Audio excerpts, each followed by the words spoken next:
Muy buenas y bendecidas noches, señores. Bienvenidos. Gracias a Dios, ya nos dio el tiempo para estar aquí. Señor, bendito y alabado sea tu nombre. Te agradecemos infinitamente por tu gracia, Señor, derramada sobre nosotros, por tu misericordia que nunca se acaba, pero sobre todo por el amor con el cual nos amas. Te pedimos, Señor, que hoy, el día de hoy, la lectura sea bálsamo de agua viva para cada uno de nosotros, que penetre en nuestro corazón, Señor, nuestros huesos, nuestra mente, para que podamos comprender tus designios y conocer tu carácter. Te alabamos y te bendecimos en el precioso nombre de tu Hijo Cristo Jesús. Amén. Buenas noches, Almita. Buenas noches, doña Rosario. Muy buenas noches a todos ustedes. Pues vamos a comenzar. Bueno, como se han dado cuenta, aunque hemos estado salteándonos los días, que hoy es el primer día que volvemos a retomarlo de un día para otro, hemos continuado con la lectura. Gloria a Dios, ningún capítulo hasta el momento se ha dejado de leer de la palabra de Dios y confiamos en Dios y dependemos de Él para que podamos continuar con nuestra lectura hasta allá dentro de 61 días prácticamente.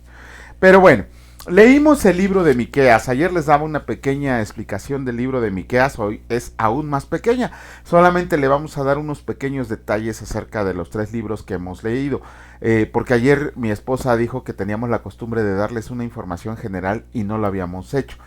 Entonces, Miqueas obviamente fue escrito por el profeta Miqueas alrededor del 750 del 686 antes de Cristo. Este Miqueas fue contemporáneo de Isaías y de Oseas. El nombre de Miqueas es Micayahu. Así. ¿Y qué significa? ¿Qué significa? ¿Quién es como Dios? Eso es lo que significa el nombre de Miqueas. En hebreo es Micayahu. Como ayer les comentábamos, el mensaje de Miqueas en su libro, en sus 3 capítulos, fue que primero el juicio que venía sobre Israel, sobre Judá, por todos los pecados que habían cometido y con los que habían prevaricado en contra del Señor, pero también les hacía una promesa de restauración, pero solo a los que se mantuvieran fieles. Esto lo podemos ver también en Mateo 13:3, cuando dice, bueno, está en el 13, cuando dice que los que perseveren, esos serán salvos. Y muchas veces malutilizan ese versículo para tratar de demostrar que la salvación se puede perder. Lo que no ven es el contexto, a quién se los está diciendo y por qué se los está diciendo. Se los está diciendo a judíos y a cristianos que van a sufrir persecución. Eso es a lo que se refiere, no a que se pueda perder la salvación, pero ya lo vimos en Efesios, ya lo explicamos. Después nos seguimos con el libro de Nahum. Este libro obviamente también fue escrito por el profeta Nahum entre el 663 y el 612 antes de Cristo. ¿Qué tiene de especial? Bueno, tiene mucho porque está en la palabra de Dios, pero en realidad muchos eruditos lo consideran como la segunda parte de Jonás, porque recuerdan cuando leímos Jonás que él profetizó destrucción sobre Nínive, pero el Señor le agradó el arrepentimiento que tuvo todo el pueblo en ese momento. ¿Por qué? Porque Nínive era la capital de Asiria, enemigos jurados del pueblo de Israel. Pero entonces llega Nahum y les dice, ¿qué creen? El Señor va a ser el juez de Nínive. Él va a ser el que emita el juicio sobre ustedes, pero además la ruina completa de Nínive. De hecho, la ciudad de Nínive existió, fue descubierta por ahí del 1860, si no lo recuerdo. Ahí consulten el libro de historia del cristianismo o uno de antropología, para que vean que el Señor mandó destrucción y destrucción total sobre Nínive, no así poquita, sino destrucción total. El nombre de Nahum, que en hebreo es Nahum. ¿Qué significa consuelo, consolación? De hecho es una derivación del nombre de Nehemías. Ajá, ¿qué significa Dios consuela? Ya lo habíamos leído, acuérdense, Nehemías ya lo habíamos leído. Y por último, para ponernos al corriente, leímos el libro de Habacuc, escrito por el profeta Habacuc. Aquí, en el Antiguo Testamento casi nadie lo controvierte, porque por la tradición oral del pueblo judío, no hay manera de decirles, lo tergiversaste. No, sí ha habido por ahí algunos rabinos judíos que lo han tergiversado. De hecho, la Torá no debería de estar escrita. Hay una prohibición de que sea escrita. Todo tenía que ser de manera oral, pero por ahí, el nombre del rabino no lo recuerdo en este momento, pero por ahí del siglo III después de Cristo, un rabino dijo, no, sí vamos a escribirla porque la estamos tergiversando. Y por eso surgió la Torá, no porque haya sido mandato de Dios. De hecho, la misma ley de los judíos decía que la Torá no tenía que ser escrita. Pero bueno, el nombre de Habacuc en hebreo se pronuncia como Habacuc. ¿Qué significa ese nombre? El que abraza o se aferra. Y vamos a ver al final por qué. Este libro fue escrito entre el 640 y el 598 a.C. Pudo haber sido entre el reinado de Josías o Joacim. Joacim era el hijo de Josías. Ajá. Pero este libro es como una plática entre Dios y el profeta, donde el profeta primeramente le recrimina por qué permite tanta inmoralidad en el pueblo de Israel, por qué ha hecho eso, por qué no ha actuado el Señor. Pero la respuesta que Dios le da no le agrada ni a Habacuc ni a todos los demás, me imagino, porque el Señor le dice, hey, tranquilo, porque el juicio sobre Judá ya está escrito. Y además, ¿qué crees? Mi brazo ejecutor va a ser Babilonia. Y así Habacuc como que, ¿cómo que Babilonia si son más malvados que nosotros? Sí, Babilonia va a ser quien va a ejecutar mi juicio, pero ¿qué crees? Al final Babilonia también va a ser castigada. La ciudad de Babilonia siempre es el símbolo de la maldad, ¿no? Sí, de hecho en Apocalipsis lo vamos a ver. Exacto, por eso, justo por eso lo decía, porque no precisa, obviamente existió la ciudad de Babilonia, fue fundada. Tenía una de las 7 maravillas del mundo antiguo. En los jardines colgantes. Y fue una ciudad próspera, rica, pero es símbolo de maldad, ¿no? Tan es así que en el Apocalipsis, pues, no habla de Babilonia, no la ciudad antigua, sino una Babilonia que es representada, en los tiempos, va a ser representada en los tiempos finales, ¿no? De hecho, nos vamos a sorprender cuando demos la explicación de Babilonia, porque no ser, como muchos cristianos, desgraciadamente que les falta estudiar, la señalan como la iglesia católica. ¿Qué creen? También entra ahí la iglesia cristiana. Pero no nos vamos a adentrar ahorita, sino hasta que leamos Apocalipsis. Ahí cuando llegamos se los vamos a explicar por qué. No nos vamos a adelantar.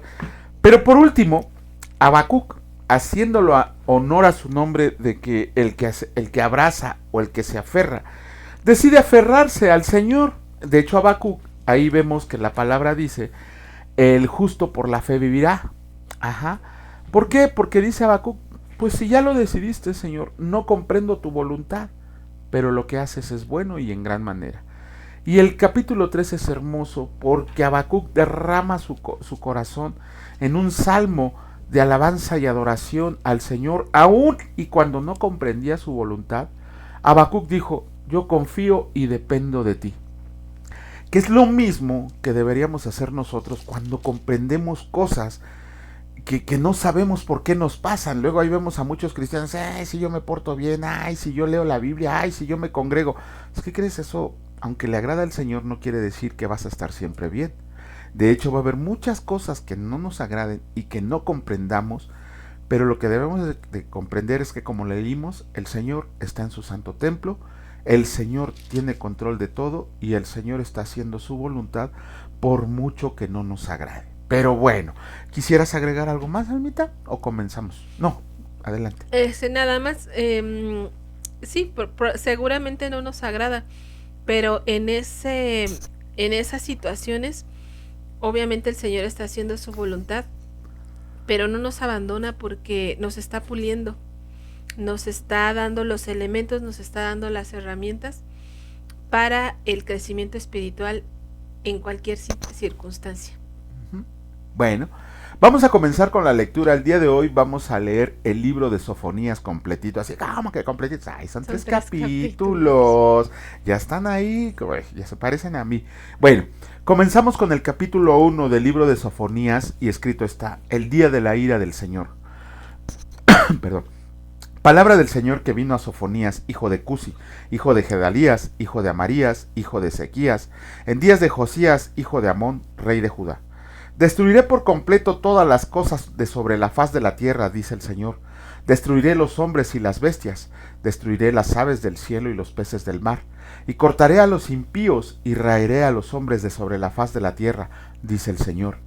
Extenderé mi mano sobre Judá y sobre todos los habitantes de Jerusalén, y exterminaré de este lugar los restos de Baal, y el nombre de los ministros idólatras con sus sacerdotes. Y a los que sobre los terrados se postran al ejército del cielo, y a los que se postran jurando por el Señor y jurando por Milcom, y a los que se apartan de en pos del Señor, y a los que no buscaron al Señor ni le consultaron.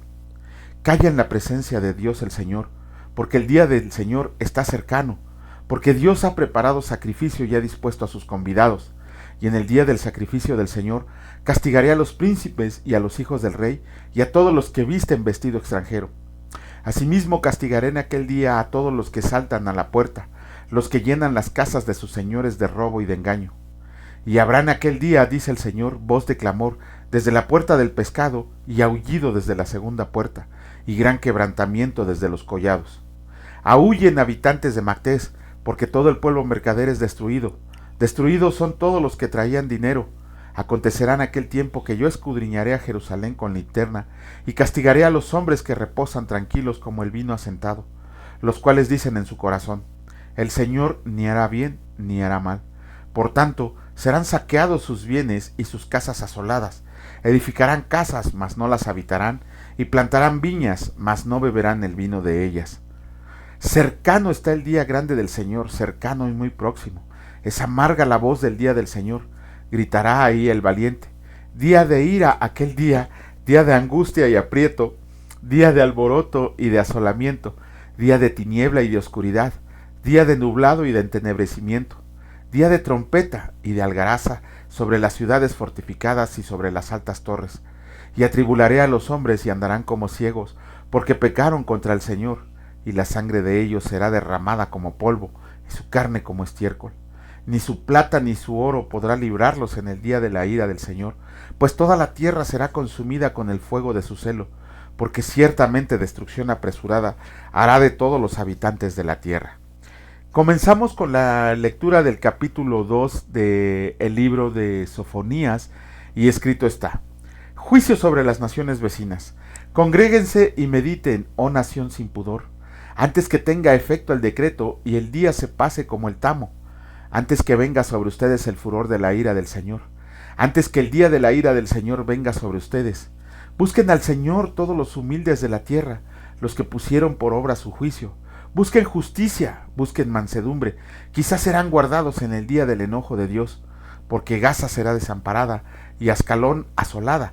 Sacarán a Asdod en pleno día y Ecrón será desarraigada. Ay de los que moran en la costa del mar, del pueblo de los Ereteos. La palabra del Señor es contra ustedes, oh Canaán, tierra de los filisteos, y te haré destruir hasta no dejar morador. Y será la costa del mar praderas para pastores y corrales de ovejas. Será aquel lugar para el remanente de la casa de Judá.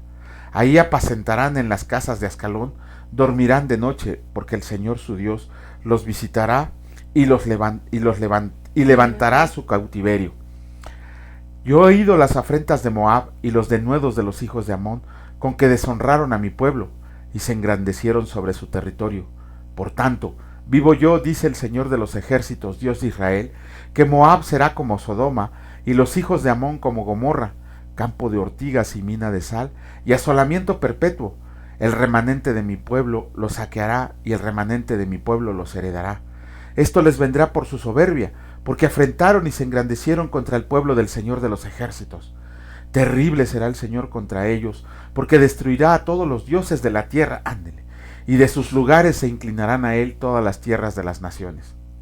También ustedes, los de Etiopía, serán muertos con mi espada, y extenderá su mano sobre el norte y destruirá a Siria, y convertirá a Nínive en asolamiento y en sequedad como un desierto. Rebaños de ganado harán en ella majada, todas las bestias del campo, el pelícano también, y el erizo dormirán en sus dinteles. Su voz cantará en las ventanas, habrá desolación en las puertas, porque su enmaderamiento de cedro será descubierto. Esta es la ciudad alegre que estaba confiada, la que decía en su corazón, yo y no más. Cómo fue asolada, hecha guarida de fieras. Cualquiera que pase junto a ella se burlará y sacudirá su mano. Comenzamos con la lectura del capítulo 3 del libro de Sofonías y escrito está: el pecado de Jerusalén y su redención. Ay de la ciudad rebelde y contaminada y opresora. No escuchó la voz ni recibió la corrección. No confió en el Señor ni se acercó a su Dios. Sus príncipes en media de olla son leones rugientes. Sus jueces, lobos nocturnos que no dejan hueso para la mañana. Sus profetas son livianos, hombres prevaricadores. Sus sacerdotes contaminaron el santuario, falsearon la ley. El Señor en medio de ella es justo. No hará iniquidad, de mañana sacará a luz su juicio. Nunca faltará, pero el perverso no conoce la vergüenza. Hice destruir naciones, sus habitaciones están asoladas. Hice desiertas sus calles hasta no quedar quien pase. Sus ciudades están asoladas hasta no quedar hombre, hasta no quedar habitante. Dije, ciertamente me temerá, recibirá corrección, y no será destruida su morada según todo aquello por lo cual la castigué. Mas ellos se apresuraron a corromper todos sus hechos.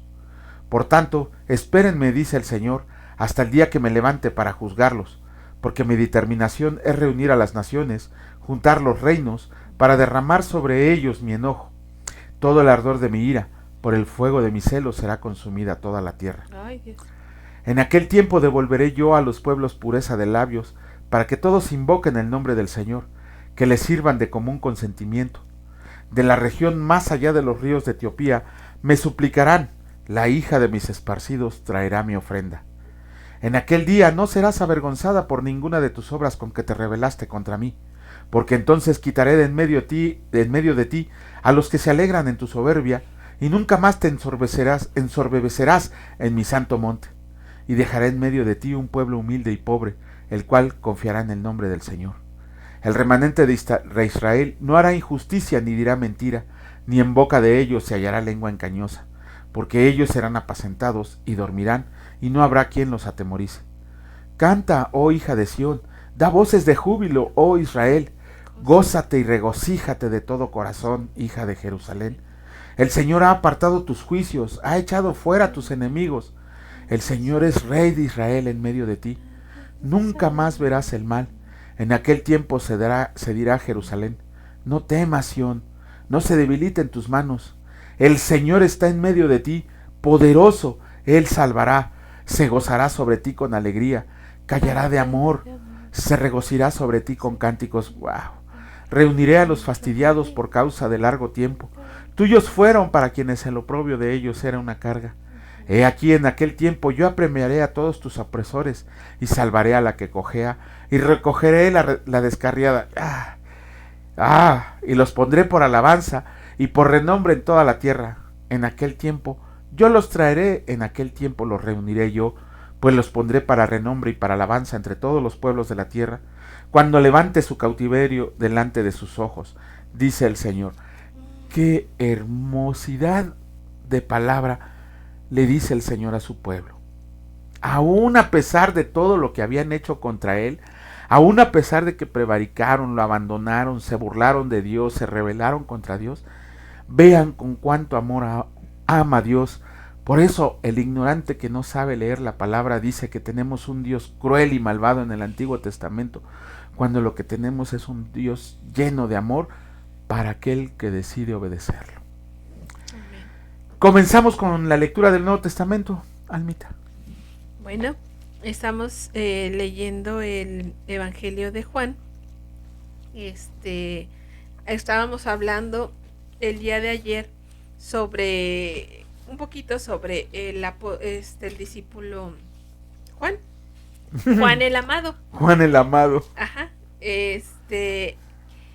Habíamos dicho que podemos conocer la personalidad de los discípulos, la personalidad de los escogidos que están aquí descritos en la Biblia a través de la lectura. Si vamos un poquito más profundo, me refiero con más detenimiento, con más, no que esté ahí escondido el conocimiento, no, sino que está, pero a veces lo leemos muy rápido y lo pasamos, y no meditamos en ciertas cosas. Y entonces hablábamos de que Juan es el hombre que no es aquel ser imaginario con carita así que no rompía ni un plato. No, por el contrario, el Señor trabajó mucho con él en esos 3 años. Podemos conocer que Juan es el discípulo a quien amaba a Jesús. Dice uno de los pastores estudiosos de la palabra, dice, era el discípulo amado. Pues sí, porque él le puso así en el evangelio, pues porque él lo escribió. Es como si yo escribiera algo y le dijera, pues la amada, ¿no? Pues porque yo lo escribí, yo puedo decir lo que pues ponga ahí, pues será porque yo lo escribí. Y bueno, vamos a seguir leyendo el evangelio y vamos a ver que Juan es este evangelio se escribió aproximadamente entre el año 80 y 90 después de Cristo. Ajá. Y entonces ya aquí Juan nos plasma cómo piensa, cómo aprendió a pensar, y dicen los estudiosos que él aprendió a pensar en absolutos. Prácticamente, ¿estás o no estás? ¿Pecas o no pecas? Pero sobre todo porque él es un incesante buscador de la verdad. La palabra verdad se lee por muchas partes de este evangelio y lo explica y dice qué es la verdad. Por eso es que y él y su hermano eran buscadores de la verdad, por eso estaban con Juan el Bautista. El problema es que de repente ellos querían buscar la verdad con fines egoístas, porque recuerden que ellos llegaron a querer solicitar los mejores tronos o el mejor lugar en el reino, a través de su madre que por ahí les dice, y se acercan a Jesús justo cuando el Señor estaba hablando de humildad en el reino, justo cuando él ponía muy en claro que las más altas posiciones en el reino estaban reservadas para los santos más humildes, aquellos que iban a servir a todos. ¿Se acuerdan que dice el Señor? Bueno, lo vamos a leer, pero ¿se acuerdan que dice el Señor? Aquel que quiera estar aquí, pues tiene que hacerse siervo. Y justo cuando el Señor acaba de decir eso y hablar de humildad y hablar de a ver, tienen que ser siervos, tienen que sí, está bien, aspiren, dice, pero no, justo ahí es cuando llegan los Boanerges y le dicen, Señor, queremos lo mejor en el reino, los mejores lugares, si es posible hasta adelante. Y hasta su mamá involucra. Ajá, y involucran a su madre. Dices, bueno, no está mal aspirar, no está mal desear, lo malo es tener los fines egoístas. Ajá. Ese es el problema en esta situación. Entonces ahí vemos un tipo de Juan y su hermano, pues que pues no eran muy humildes, ¿verdad? Y a veces nosotros llegamos a la congre, o lo digo por mí, y está para pensarse, ¿no? ¿Qué lugar quieres? ¿A dónde? O cuando ya, como le digo a mi esposo, no, pues ya cuando empiezan a presumir su humildad, pues ya hay problemas, ya hay problema. ¿no? Ya hay problemas ahí. Bueno, vamos a continuar leyendo el evangelio, que el Señor nos hable. Vamos a leer del capítulo 4, el versículo 27 al 50. Sí, ¿verdad? Sí, del 27 hasta acabar. Okay. Al 54. Entonces, acuérdense que deben tener lista su Biblia, ahí a la mano, subrayen, tengan su lápiz, tengan su libreta, porque eso es estar en el estudio de la escritura. Ajá. Copien lo que dices, ay, esto no lo entiendo, o subrayenlo, póngalo ahí. Si hay duda, créanme, tal vez tarde en llegar la respuesta, pero no desistan y ahí ténganlo marcado, porque el Señor, a lo mejor en 1, en 2, en 3, en 10, en 20 años va a resolver esa duda, pero hay que perseverar en seguir leyendo. A mí el Señor me dio una respuesta y se tardó 5 años. Bueno, yo me desesperé. Pues fue rápido. Fue rápido. Ajá. Bueno, estamos en el 4:27. Uh-huh. Recordemos que estamos leyendo la parte cuando Jesús estaba con la mujer samaritana. Y ahora, bueno, ya él explicó a la mujer samaritana, le dijo, yo soy. Le dijo, ¿qué crees? El Mesías está frente a ti, y solamente se lo declaró a una mujer en Samaria, o sea, en una mujer que podría ser impura, y aparte de todo, mujer, y aparte de todo, ¿cómo se dice? Adúltera. Y aparte de todo, de un pueblo aborrecido por los judíos. Exacto, o sea, dices, bueno, Señor, bueno, pues el Señor les va a mostrar a sus discípulos que la adoración, dice, pues no viene de su real linaje, ¿no? No viene de sangre, sino que Él escoge a quien Él ya decidió. Y eso es su soberanía. Ya lo leímos en Romanos. Exactamente. Y bueno, aquí ya vienen de regreso los discípulos y continuamos. En esto vinieron sus discípulos y se maravillaron de que hablaba con una mujer. Sin embargo, ninguno dijo, ¿qué preguntas? ¿Qué hablas con ella? Entonces la mujer dejó su cántaro y fue a la ciudad y dijo a los hombres, vengan, vean a un hombre que me ha dicho todo cuanto he hecho. ¿No será este el Cristo? Entonces salieron de la ciudad y vinieron a él. Entre tanto, los discípulos le rogaban diciendo, Rabí, come. Él les dijo, yo tengo una comida que comer que ustedes no saben. Entonces los discípulos decían unos a otros, ¿le habrá traído algo de comer? Jesús les dijo, mi comida es que haga la voluntad del que me envió y que acabe su obra. ¿No dicen ustedes, aún faltan 4 meses para que llegue la siega? He aquí les digo, alcen sus ojos y miren los campos, porque ya están blancos para la siega, y el que siega recibe salario y recoge fruto para vida eterna, para que el que siembra goce juntamente con el que siega. Porque en esto es verdadero el dicho, uno es el que siembra y otro es el que siega. Yo los he enviado a segar lo que ustedes no labraron, otros labraron, y ustedes han entrado en sus labores. Y muchos de los samaritanos de aquella ciudad creyeron en él por la palabra de la mujer, que daba testimonio diciendo, me dijo todo lo que he hecho. Entonces vinieron los samaritanos a él y le rogaron que se quedara con ellos, y se quedó allí 2 días. Y creyeron muchos más por la palabra de él. Y decían a la mujer, ya no creemos solamente por tu dicho, porque nosotros mismos hemos oído. Perdón. Ajá. Y sabemos que verdaderamente este es el Salvador del mundo, el Cristo. Perfecto. 2 días después salió de allí y fue a Galilea, porque Jesús mismo dio testimonio de que el profeta no tiene honra en su propia tierra. Cuando vino a Galilea, los galileos le recibieron, habiendo visto todas las cosas que había hecho en Jerusalén, en la fiesta, porque también ellos habían ido a la fiesta. Vino pues Jesús otra vez a Caná de Galilea, donde había convertido el agua en vino, y había en Capernaum un oficial del rey cuyo hijo estaba enfermo. Cuando oyó que Jesús había llegado de Judea de Galilea, vino a él y le rogó que descendiera y sanara a su hijo que estaba a punto de morir. Entonces Jesús le dijo, si no vieras señales y prodigios, no creerías. El oficial del rey le dijo, Señor, desciende antes de que mi hijo muera. Jesús le dijo, ve, tu hijo vive.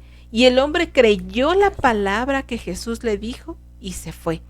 Cuando ya él descendía, sus siervos salieron a recibirle y le dieron nuevas, diciendo, tu hijo vive. Entonces él les preguntó a qué hora había comenzado a estar mejor. Y le dijeron, ayer a las 7 le dejó la fiebre. El padre entonces entendió que aquella era la hora en que Jesús le había dicho, tu hijo vive, y creyó él con toda su casa. Esta segunda señal hizo Jesús cuando fue de Judea a Galilea. Wow. Y hasta ahí terminamos, ¿verdad? Ahí terminamos. Hay que ganas de seguir leyendo, por favor, si se quedan con ganas sigan leyendo. Y mañana de todas maneras lo volvemos a leer. ¿Cuál es el problema? Así es. ¿Ya? Ok. Pues con esto terminamos la lectura del día de hoy. Otra vez estamos al corriente. Esperemos que mañana no se nos atraviesen muchos afanes y que sigamos aquí con esta lectura, con este ministerio al cual nos ha llamado el Señor.